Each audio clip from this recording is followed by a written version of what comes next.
하나님께서 이 찬양 기쁘게 받으신 줄로 믿습니다.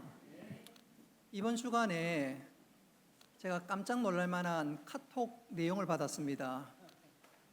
모 장로님이 저한테 카톡을 보내왔는데 내용인즉슨 작별 인사였습니다. 목사님, 떠나겠습니다. 그동안 목사님을 쉽게 말하면 힘들게 했던 거 다 내려놓고 떠나겠습니다. 깜짝 놀랐습니다. 그리고 맨 마지막에 이런 문구로 끝을 맺습니다. 2024년 무더위 올림. 더위가 이제 떠나간다는 거죠. 처음 그 카톡을 봤을 때 가슴이 철렁 내려앉았습니다. 근데 맨 마지막에 더위가 떠난다는 그 글을 보고요, 제가 미소를 그렸습니다. 여러분, 오늘 교회 오면서 가을이 성큼 다가오는 거 느껴지요?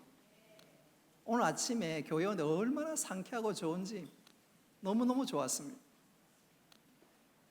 무더위가 물러가고 가을이 오니까 얼마나 좋은지 몰라요. 여러분, 이 시간 하나님의 은혜가 우리에게 그렇게 임할 수 있기를 바랍니다. 그래서 어떤 것도 이기고 어떤 것도 승리하는, 어떤 것에도 승리하는 우리 모두가 되기를 주님의 이름으로 축복합니다. 자, 우리 믿음의 고백을 담아서 이렇게 한번 외쳤으면 좋겠습니다. 주여 말씀하옵소서. 종이 듣겠나이다. 주여 말씀하옵소서. 종이 듣겠나이다. 오늘 말씀 가운데 임하는 하나님의 은혜를 경험하며 누리는 우리 모두가 되기를 주님의 이름으로 축복합니다. 기독교 저술가로 유명한 필립 얀시 목사님의 일화입니다. 이분이 살고 있는 집 근처에 참 딱한 형편의 한 여인이 있었고, 그 여인의 형편을 이 목사님 부부가 알게 되었습니다. 이 여인은 중증 당뇨병을 앓고 있으니까 그 당뇨병으로 인해서 합병증이 온몸에 찾아왔습니다. 거의 실명 직전이고 한 걸음 더 나아가 온몸 여기저기가 썩어갑니다. 동시에 그녀를 돌보는 사람은 아무도 없으니까 하루하루가 얼마나 고역인지 모릅니다. 그야말로 하루하루를 사는 게 아니라 버틴다 해도 과언이 아닙니다. 이 목사님 부부가 이 여인을 알게 되었고, 알게 된 이상 가만히 있을 수가 없어서 매일 찾아갑니다. 그녀의 손과 발이 되었고, 본인이 목사고 아내가 사모란 티를 전혀 내지 않고 계속해서 그녀를 돕기 시작했습니다. 그 여인이 고맙기는 하지만 속으로 며칠 하다가 말겠지, 며칠 하다 말겠지. 그런데 그게 아니라 이분들이 그야말로 매일처럼 찾아와서 돕고 섬기는데 이 여인이 그 봉사에, 그 정성에 감복을 했습니다. 그러다가 어느 날 그 여인이 이 목사님 부부에게 이런 고백을 하는 것이 아닙니까? 저는 하나님이 정말 계신지가 믿어지지 않았습니다. 그러나 이제는 확실히 믿습니다. 당신과 사모님을 보면서 하나님이 계시는 것을 확실히 믿습니다. 정말로 우리들이 귀감이 되고 도전이 되는 일화가 아닐 수 없는데, 오늘 본문에도 이런 한 사람이 소개되고 있습니다. 그가 누굴까요? 요셉입니다.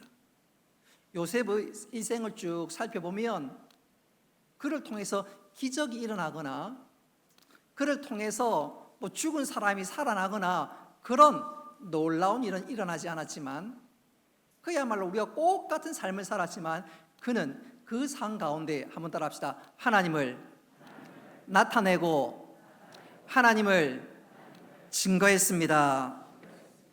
요셉의 삶의 특징을 한마디로 꼽으라면 그는 하나님을 나타내고 하나님을 증거하는 삶을 살았습니다. 그의 인생을 추적해 보노라면 그는 인생의 가장 밑바닥에 있을 때도 하나님을 나타내고 증거하는 사람이었습니다. 창세기 40장에 보면 요셉이 억울하게 옥살이를 하고 있습니다. 그런데 그가 바로의 신하들 앞에서 하나님을 증거하는 삶을 살았습니다. 한 걸음 더 나아가 창세기 41장에 보면 심지어 바로왕 앞에서도 하나님을 증거하는 삶을 살았습니다. 바로는 요셉을 보면서 진짜 하나님은 살아계시고 하나님께서 이 모든 것을 통해 역사하시는구나 깨달았는데, 그가 그래서 바로 왕이 요셉 앞에서 이런 이야기를 합니다. 우리 창세기 41장 38절로 40절입니다. 다시 읽어봅니다. 시작. 바로가 그의 신하들에게 이르되 이와 같이 하나님의 영에 감동된 사람을 우리가 어찌 찾을 수 있으리요 하고 요셉에게 이르되 하나님이 이 모든 것을 네게 보이셨으니 너와 같이 명철하고 지혜 있는 자가 없도다. 너는 내 집을 다스리라. 내 백성이 다 내 명령에 복종하리니 내가 더 높은 것은 내 왕자뿐이니라. 아멘. 바로 왕이, 왕 중의 왕이라고 할 수 있는 바로 왕이 요셉을 보면서 야 진짜 하나님은 살아계시구나 감탄사를 터뜨리고 있습니다. 요셉은 인생의 가장 밑바닥에 있을 때도 하나님을 증거했고 최고의 권위 앞에서도 하나님을 증거하고 나타냈을 뿐만 아니라 심지어 임종시에도 죽어가기 직전에도 하나님을 증거하고 나타내는 삶이었습니다. 자기 죽는 것도 바쁜데 자기 몸 하나 어떻게 주장하는 것도 정신이 없는데 그런 마지막 순간에도 하나님을 증거하고 나타내는 삶을 살았습니다. 이처럼 요셉은 언제 어디서나 하나님을 증거하는 삶을 살았는데 이게 결코 쉬운 일이 아닙니다. 서울 어느 교회에서 있었던 일인데 어느 날 주일날 새신자가 교회에 등록했다는 얘기를 듣고 새신자실에 가보니까 깜짝 놀랐습니다. 깜짝 놀랐. 그건 바로 자기 옆집 아줌마였습니다. 그동안 아파트에서 자주 마주치고는 했지만 자기가 교회 다니는 신자임을 전혀 나타내지도 않고 내색하지도 않았는데 그분이 자기가 다니는 교회에 등록한 것이 아닙니까? 그리고 바로 옆집이니까 자기가 구역장이 되고 그 구역 식구가 되는데 얼마나 미안하고 얼마나 쑥스러웠던지요. 이처럼 평소에 하나님을 나타내고 증거하는 삶이 결코 쉽지 않습니다. 그런 측면에서 요셉이 인생의 가장 밑바닥에서 혹은 최고의 권위자 앞에서 심지어 임종 앞에서 하나님을 증거했다, 나타냈다. 이건 보통 일이 아닐 수가 없습니다.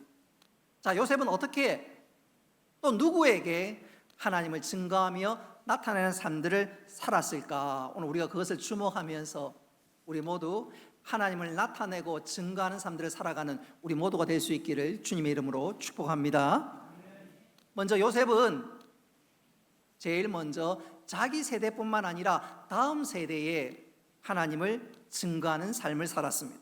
우리 22절 말씀, 오늘 읽었던 말씀 스크린에 나와 있는데 같이 한번 읽어보도록 하겠습니다. 시작. 믿음으로 요셉은 임종시에 이스라엘 자손들이 떠날 것을 말하고.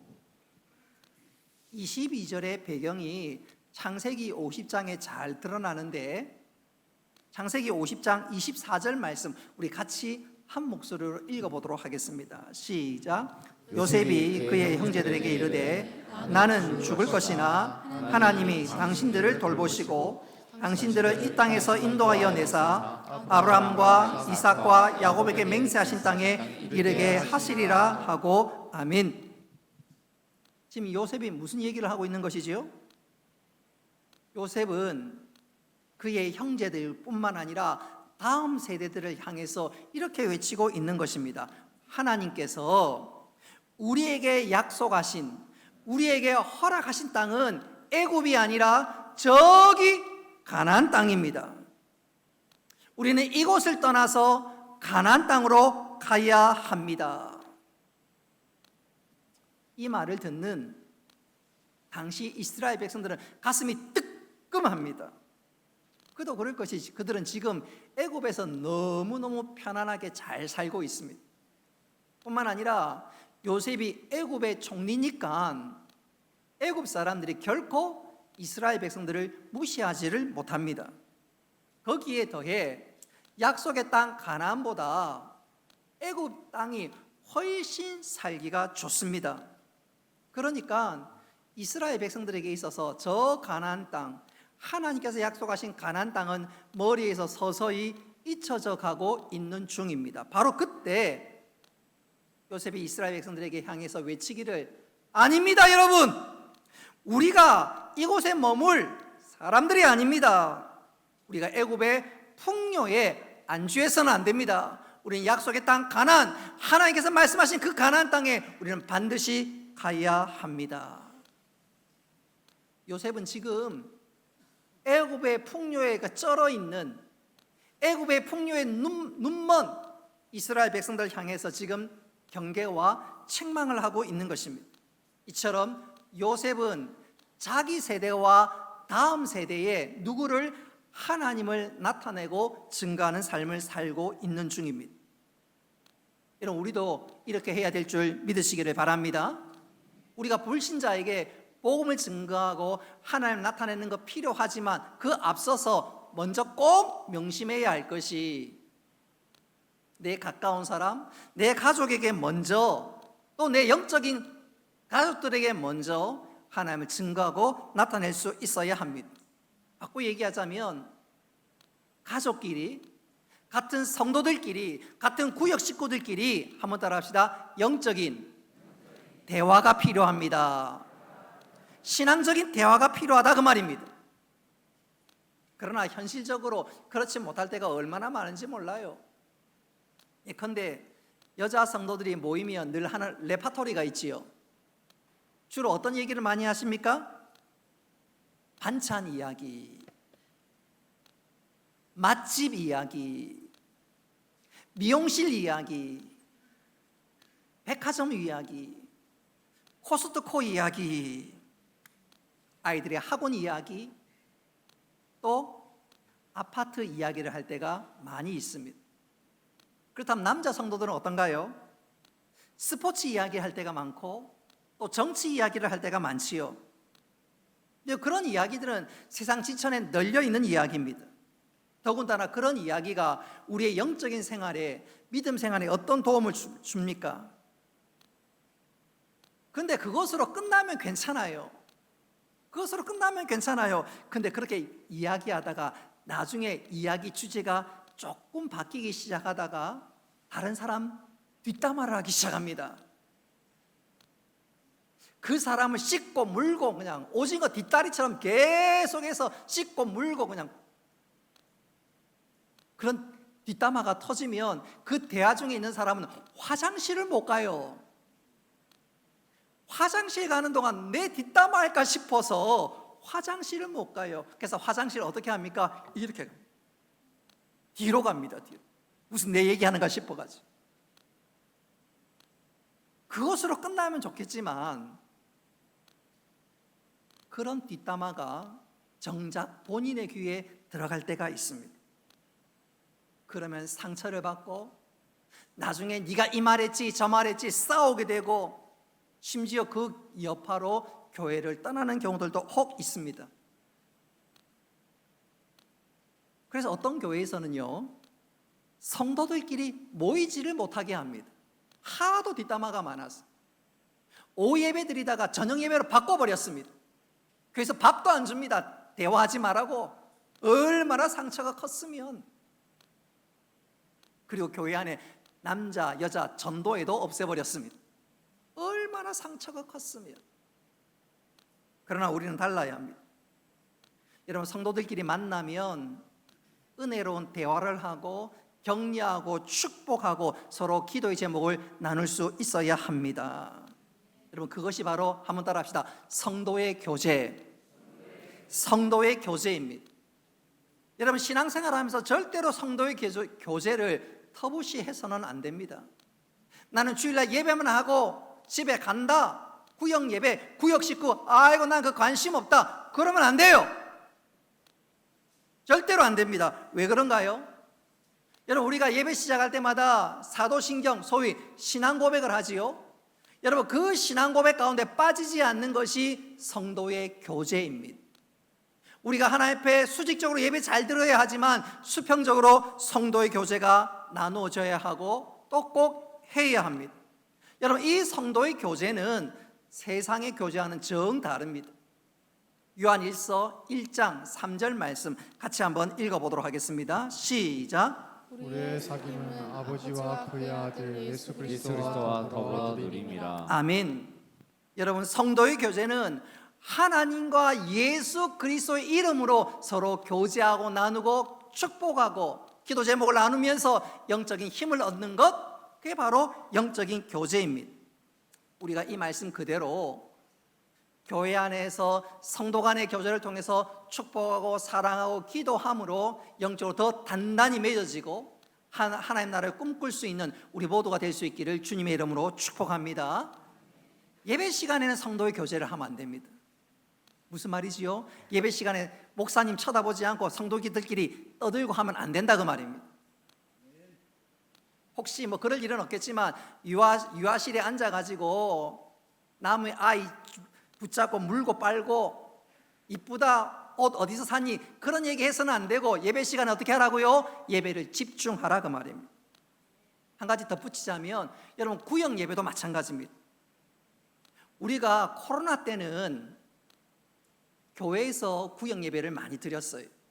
그러나 이제는 코로나가 거의 끝나가고 형편이 허락한다면 구역 집집 돌아가면서 구역 예배 드릴 수 있기를 바랍니다.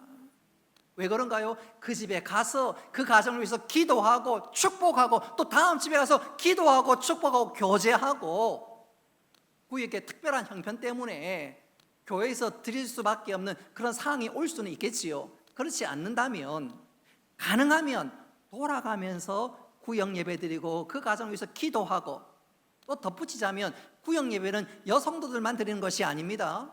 우리 남자 성도들은 나는 직장 때문에 안 된다. 물론 직장 시간과 맞지 않아서 예배 드리지 못할 수는 있겠지요. 그러나 구역 예배를 귀하게 여기고 그 구역 예배 시간에 맞춰 예배 드리고 기도하고 축복하고 그것이 바로 성도의 교제입니다. 그리고 우리는 신앙 고백을 통해서 성도의 교제를 고백하지 않습니까? 여러분 우리 모두 성도의 교제를 통해서 하나님을 높이며 하나님을 나타내며 증거하면서 함께 믿음의 사람으로 세워져 나가는 우리 모두가 될 수 있기를 주님의 이름으로 축복합니다. 두 번째로 요셉은 한번 따라합시다. 세상을 향해 하나님을 증거했습니다.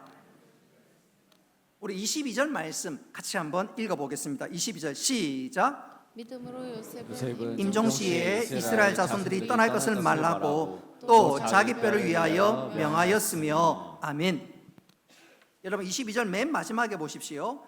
자기 뼈를 위하여 명하였다. 이 말은 내가 죽거든 내 뼈를 가나안 땅에 묻어 달라 그 말입니다. 여러분 요셉이 죽었을 때 요셉의 죽음은 오늘날로 표현하자면 국장입니다. 국장, 나라의 장례입니다.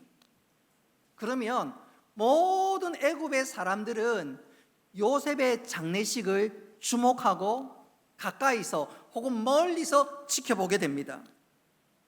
그때 연도에 선 시민들이 요셉의 장례를 보면서 무엇을 느끼게 되었을까요?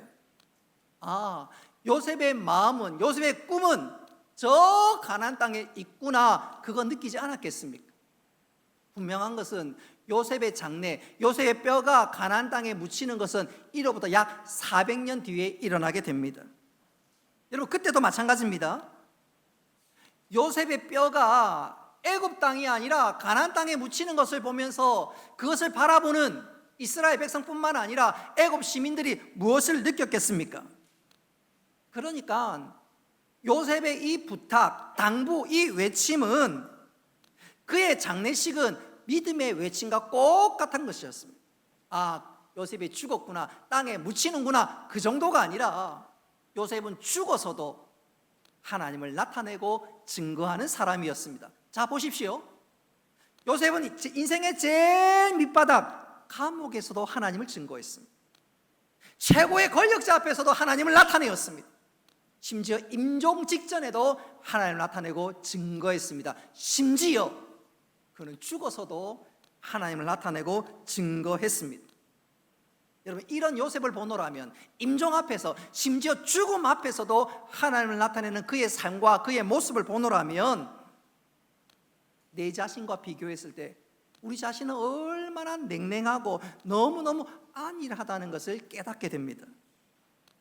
여러분, 요셉은 언제 어디서나 하나님을 나타내고 하나님을 높이기를 원했는데, 그래서 그의 믿음을 하나님 귀하게 보시고 소위 믿음의 전당이라고 할 수 있는 히브리서 11장에 그를 소개하고 우리들에게 보여주고 있습니다.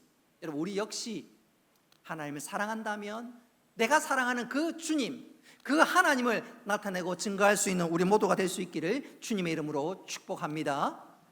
자, 그렇다면 구체적으로 우리는 어떻게 하면 하나님을 나타내고 증거할 수 있을까? 어떻게 하면 잘 하나님을 나타낼 수 있을까? 중요한 문제요, 중요한 질문이 아닐 수 없는데 두 가지로 생각해 볼 수가 있겠습니다. 여러분, 하나님을 잘 나타내고 증거하려면 첫째로 한번 따라합시다. 복음의 능력을 확신해야 합니다.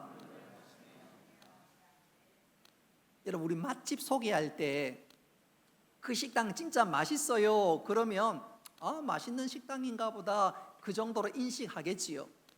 근데 그게 아니고요, 이야 그 식당 가니까 진짜 맛있더라, 백종원이가 울고 가겠더라, 그 한마디 하면 물음표가 호기심으로 바뀌고, 호기심은 곧이어 내 다리로 하여금 그 식당으로 뛰어가게 하지 않습니까? 마찬가지입니다. 그 맛 진짜 좋더라 하면 사람들이 혹하는 경우들이 많이 지요. 마찬가지입니다. 우리가 하나님을 증거하고 나타낼 때도 마찬가지입니다. 한번 따라합시다. 복음의 능력을 확신해야 합니다.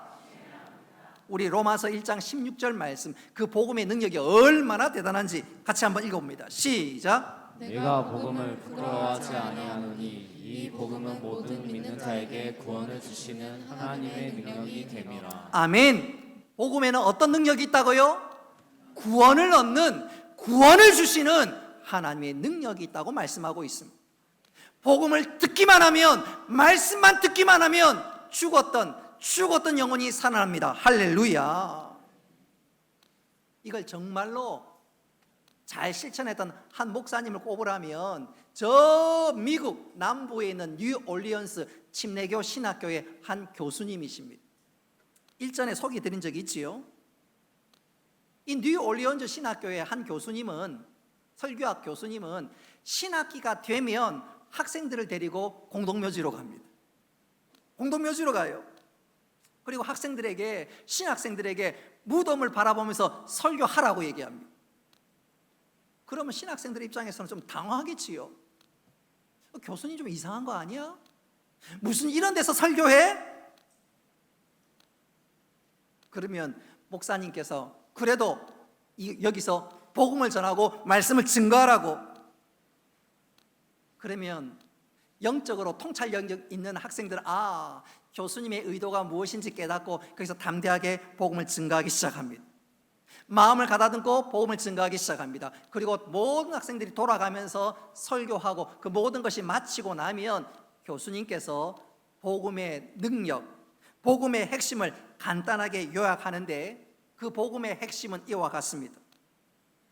지금 땅에 묻혀있는 사람처럼 하나님을 떠난 인생은 영적으로 죽은 사람들입니다. 그러나 영적으로 죽었던 그 사람들이 복음을 들으면 살아나게 됩니다. 할렐루야.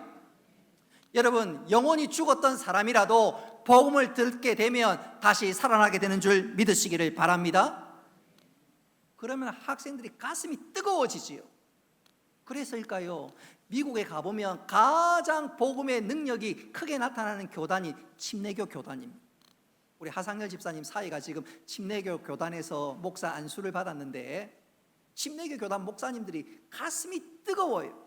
그 뜨거운 게 그냥 났을까요? 복음의 능력, 복음은 구원해 주신 하나님 능력이라 그 강조하고 또 강조하기 때문이 아닐까 생각합니다. 사랑하는 성도 여러분, 복음에는 허물과 죄로 죽었던 영혼이 살아나게 하는 하나님의 구원의 능력이 있는 줄 믿으시기를 바랍니다. 다른 그 어떤 것도 살릴 수 없지만 복음은 그 영혼을 살릴 수 있음을 믿으시기를 바랍니다. 우리가 이 사실을 확신한다면 복음을 듣기만 한다면, 저 영혼이 살아나고 인생이 바뀔 수 있다고 확신한다면 담대하게 외치지 못할 이유가 전혀 없겠지요. 그런 대표적인 한 사람을 꼽으라면 윌리엄 부스 목사님이십니다. 구세군의 창시자이기도 하지요. 이분이 어느 날 경건한 분이라서 기도 중에 환상을 보게 되었습니다. 근데 그 환상 가운데 지옥이 자기 앞에 펼쳐지는데, 성경을 통해서 지옥이 어떤 곳인지 알기는 했지만 그가 환상을 통해서 본 지옥은 그가 성경을 통해서 깨닫는 지옥보다 더 끔찍했습니다. 더 참혹했습니다. 근데 문제는 그 지옥에 자기의 친척들이 있는 것이 아니겠습니까? 충격을 받았습니다. 내 사랑하는 사람들이, 내 주위의 사람들이 복음을 듣지 못하면 저렇게 지옥으로 떨어지겠구나. 근데 나는 왜 이렇게 미적미적거리고 있는 것이지? 충격을 받았습니다. 이어서 윌리엄 부스가 입에서 회개가 터져 나왔습니다. 그리고 그가 복음은 전투하듯이 담대하게 외치고 담대하게 증거해야 되겠다. 그래서 그가 만든 것이 구세군,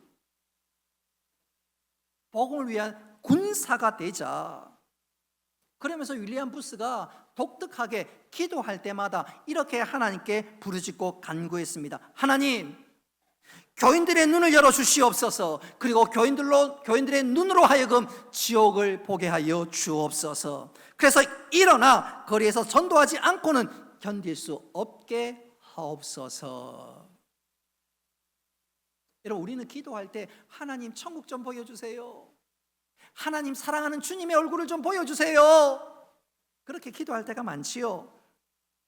여러분, 이 다음에 우리가 천국에 가면 천국은 실컷 볼 것입니다.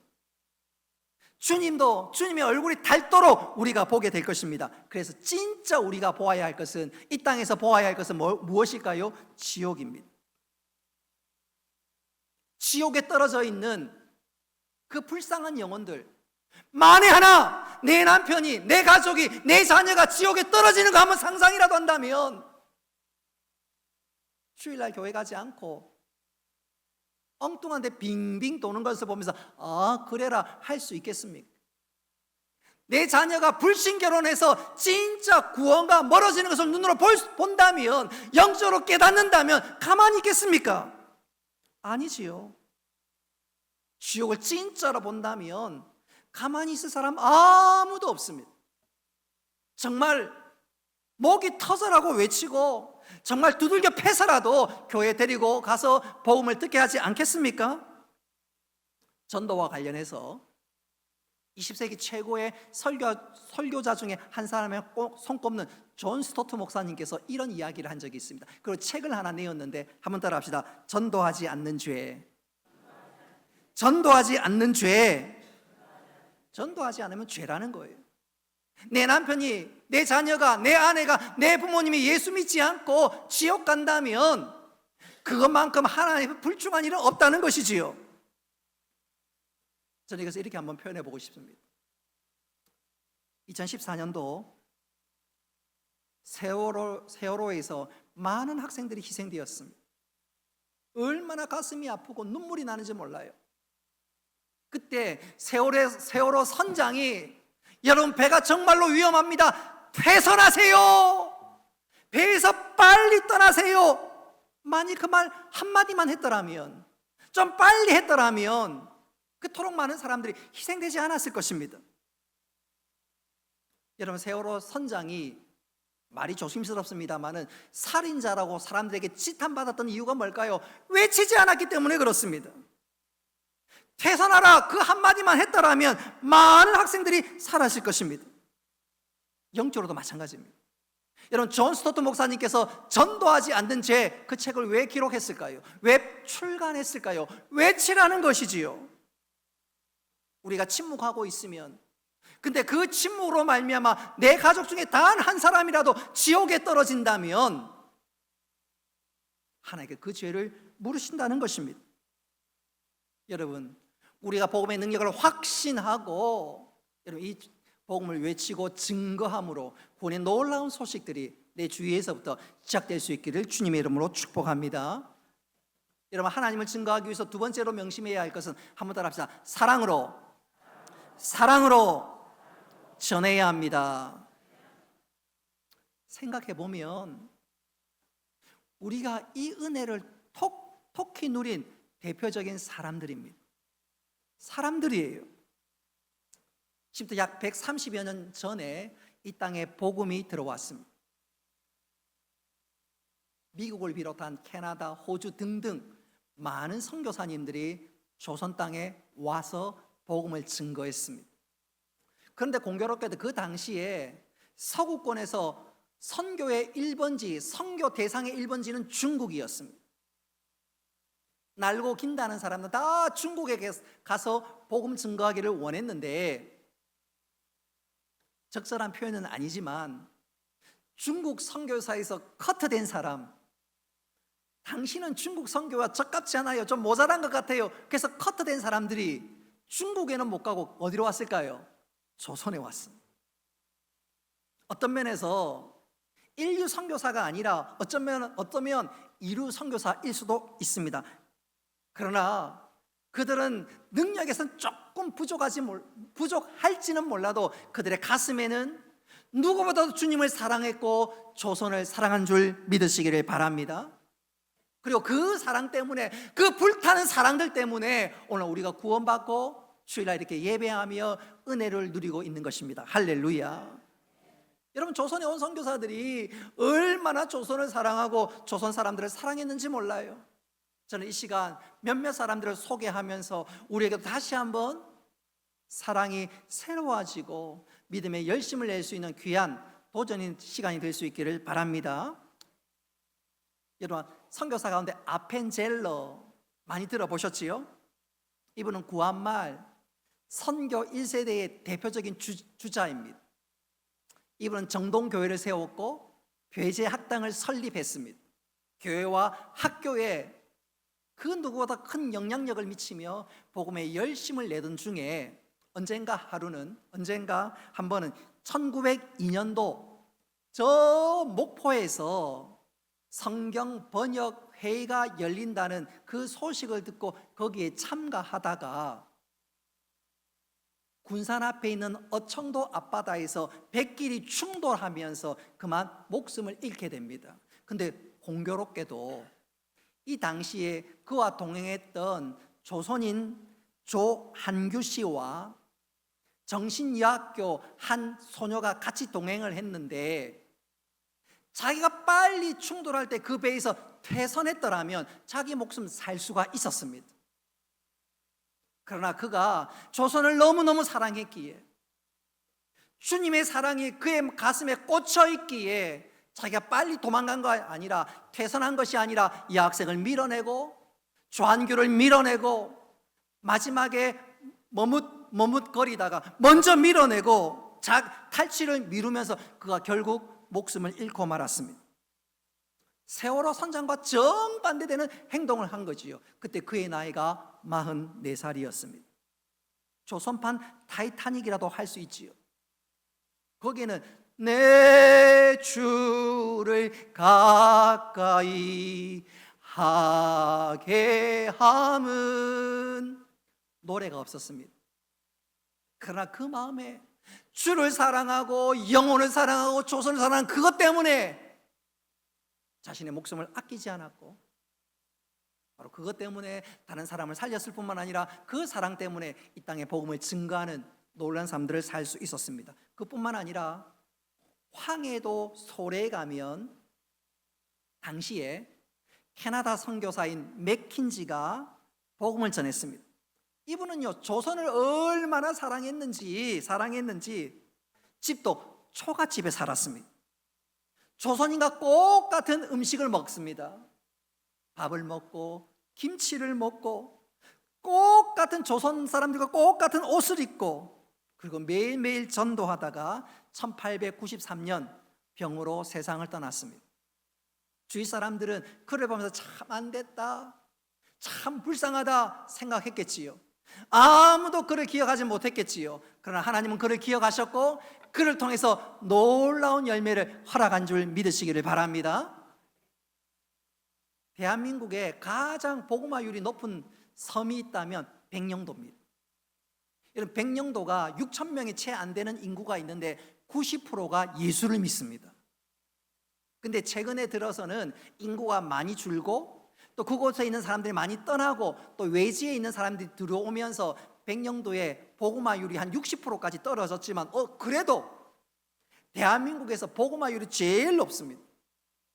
근데 이 백령도가 복음화가 된 것은 그 기초는 바로 이 맥킨지 선교사 덕분이었습니다. 당시에 허덕이라는 당상관이라는 사람이 황해도 소래에 사람들이 바뀌었다, 술과 도박으로 찌들었던 그 지역과 그 마을이 바뀌었다는 소식을 듣고 갔는데 예수 믿는 사람으로 말미암아 그 동네가 완전히 바뀐 사실을 눈으로 보고 바로 이거다. 예수 믿어야 산다. 예수 믿어야 희망이 있다. 소망이 있다. 그가 그 길로 예수 믿고 성경을 읽기 시작했습니다. 그리고 그가 그 복음을 백령도에 전하기 시작했는데 당시 당상관이니까 굉장히 높은 지체 높은 신분이어서 백령도 주민들에게 우리 다 같이 예수 믿읍시다.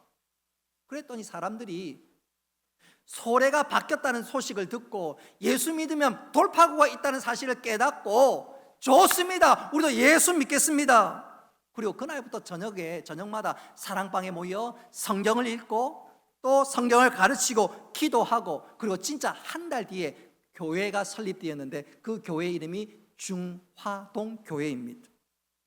그리고 1년이 지나서 아펜젤러 선교사님에게 최초의 선교사님이 아펜젤러 선교사님을 모시고 세례를 받게 되었습니다. 7명이 세례를 받게 된 것입니다. 그리고 시간이 흘러 이 백령도는 거의 모든 주민이 예수 믿는 그야말로 천국 같은 섬이 되었습니다. 할렐루야. 아펜젤러 선교사님이 1902년도에 순교하고 세상을 떠났던 것처럼 이 허덕이라는 사람도 1902년도에 세상을 떠나게 되는데 그가 유언을 남기기를 딱 한마디, 예수 잘 믿어라. 예수 잘 믿어라. 그래서일까요? 백령도 중화동 교회 앞에 가보면 비석에도 이 말귀가 적혀 있습니다. 예수 잘 믿어라. 어떤 목사님은 설교하다가 중간에 막히잖아요. 그럼 꼭 이렇게 외친답니다. 한번 따라합시다. 예수 잘 믿자. 예수 잘 믿자. 그래서 그 교회에서는 목사님께서 뜬금없이 예수 잘 믿자. 지금 설교가 막히고 있구나. 여러분, 설교가 막히는 것이 아니라 우리 진짜 예수를 잘 믿어야 되겠습니다. 여러분, 만일 허덕이 없었다면 백령도는 아직도 술과 노름과 주색 잡기에 정말 형편없는 섬이 되었을 것입니다. 미신을 믿다가 완전히 망하는 섬이 되었을 것입니다. 그러나 허덕 때문에, 아니 그것을 올라가면 맥켄지 선교사 때문에 복음이 그곳에 임했고 그야말로 예수 믿는 놀라운 은혜가 충만한 섬이 되었습니다. 할렐루야. 그뿐만 아니라 텍사스 출신의 루비 켄트릭이라는 여자 선교사가 있습니다. 이분은 어떤 면에서 더 무명의 여인입니다. 여러분, 이 선교사님 이쁘지요? 여러분, 이때 나이가 23살 때입니다. 그리고 이분은 24살 때 순교하고 말았습니다. 가장 아름다운 청춘을, 가장 자신의 귀한 것을 하나님 앞에 드렸는데 그가 임종하기 전에 이런 말을 남겼습니다. 만일 내게 1000개의 생명이 있다면 그 모두를 조선에 바치리라. 만입이 내게 있다면 주님께 찬양하는 것처럼 그런 내게 생명이 1000개 있다면 10,000개 있다면 이 모든 것을 조선에게 바치리라. 조선을 얼마나 사랑했으면, 조선의 영광을 얼마나 사랑했으면 그래서일까요? 130여 년이 지난 지금 여러분, 대한민국은 전 세계 미국 다음으로 선교사를 많이 보내는 영적 대국이 되었습니다. 할렐루야. 통계에 따라 조금 다르긴 하지만 브라질이 더 많이 보낸다는 말도 있지만 어쨌든 대한민국은 그야말로 복음이 흥하는 나라요, 하나님께 귀하게 쓰임받는 나라가 되었습니다. 도대체 그 비결이 어디 있었을까요? 조선을 사랑하는, 영혼을 사랑하는 거기서부터 비롯된 줄 믿으시기를 바랍니다. 여러분, 우리에게도 주님을 사랑하고 한 영혼을 사랑함으로 이런 놀라운 은혜의 역사가 여기서부터, 이곳에서부터, 내 심령에서부터 비롯될 수 있기를 주님의 이름으로 축복합니다. 말씀을 맺도록 하겠습니다. 이 가을 우리 모두 영적 요셉이 되어서 하나님을 증거하고 나타내는 삶들을 살아갈 수 있기를 바랍니다. 조금 더 직설적으로 얘기하자면 전도하는데 힘을 쓸 수 있어야 합니다. 전도는 천하보다 귀한 영혼을 구하는 일 아닙니까? 주님은 이 일을 위해서 당신의 목숨을 바쳤습니다. 우리가 그 주님의 사랑을 안다면, 그 주님의 사랑을 덧입었다는 사실을 깨닫는다면, 이 가을에 우리 삶의 영적인 결실과 뿐만 아니라 입술을 열어 복음을 증거할 수 있기를 바랍니다. 그래서 다가오는 추수감사절날, 하나님, 내가 드릴 가장 귀한 영적 열매 바로 이분입니다, 그렇게 고백할 수 있다면 하나님께서 얼마나 기뻐하실까요? 가을이 성큼 다가왔습니다. 좋은 계절에 감사하는 것을 넘어서 이 좋은 계절에 하나님 나타내고 증거하는 우리 모두가 될 수 있기를 주님의 이름으로 축복합니다.